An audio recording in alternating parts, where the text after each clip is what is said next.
আমার বাড়ি থেকে বের হ। তোর মতো ছেলে আমি তেজ পুত্র করলাম না, আর কখনো আমার বাড়ি ঢুকবি না। এ আকসেদুর, তোর ছেলের কোনো খোঁজ খবর নিস তুই? কেন, কি হয়েছে? শুনলাম তোর ছেলে মোবাইলে জুয়ো খেলে, খারাপ খারাপ সেলিব লেখাত মিশে, সে যে খুব নষ্ট হয়ে গেল।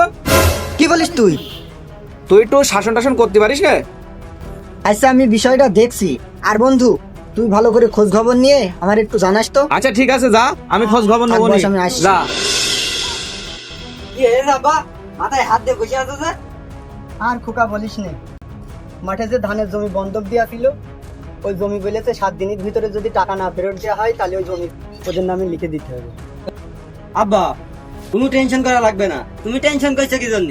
আমার কাছে 3 লাখ টাকা আছে, ওই টাকাতে তুমি ধানের জমিটা ছড়িও নি। কি?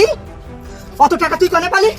তো তো আমি কোনোদিন কাজ করতে দেখিনি, একটা দিনও তুই কাজ করিসনি। ভাই, ওই টাকা তুই চুরি করেছিস নাই ডাকাতি করেছিস? ও, আমি তো শুনেছি তুই মোবাইলে জুয়া খেলিস। তোর ওই পাপের টাকা আমি কখনোই নেবো না। দরকার হলে ওই জমি আমি ওর নামে লিখে দেবো, তবু ওই তোর পাপের টাকা নেবো না। যা, তোর মতো ছেলের আমি ভাড়েই রাখবো না। হ্যাঁ বেরো, বেরো আমার বাড়ি থেকে বেরো। তোর মতো ছেলে আমি তেজ পুত্র করলাম না, আর কখনো আমার বাড়ি ঢুকবি না।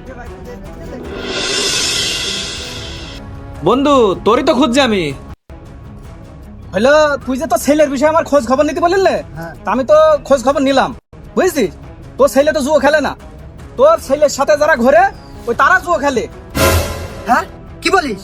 হ্যাঁ বন্ধু, তোর ছেলে দেখলাম তোদের জমি ফিরিয়ে নেওয়ার জন্য সে প্রচুর পরিমাণের পরিশ্রম করছে, আর কিছু টাকাও সে জমিয়েছে। কি বলিস দোস্ত? ওই ছেলেটার আমি আজকে কত না মারধর করলাম। ইস, কি করলাম! কি বলিস? ছেলে মারিছিস মানে?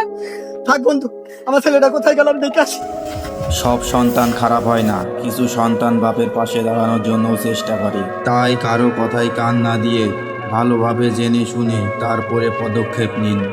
আমাদের ভিডিওটি ভালো লাগলে অবশ্যই লাইক, কমেন্ট এবং শেয়ার করবেন।